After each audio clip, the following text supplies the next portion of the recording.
Hello everyone, আজকে হচ্ছে পূর্ণিমা, তাই আমি আর আমার বোন আর মা মিলে যাচ্ছি হচ্ছে যেখানে নাম হয় সেখানে। এখানে হচ্ছে আমাদের গ্রামের মধ্যেই নাম হয় প্রত্যেকটা পূর্ণিমায়। আমি তো প্রত্যেক পূর্ণিমায় যেতে পারি না, যেহেতু আমার টিউশন পড়ানো থাকে। আর এদিকে আমি চলে এসেছি, তিলক কেটে নিয়েছি আমি আর আমার বোন মিলে।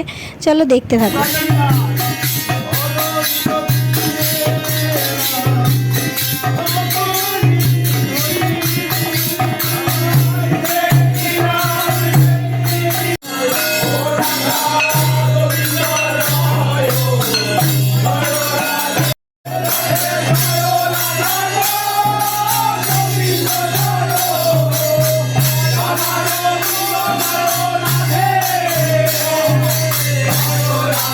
এদিকে পুজো শেষ হয়ে গেছে, চলো রেকাবি নেব, নিয়ে বাড়ি যাব।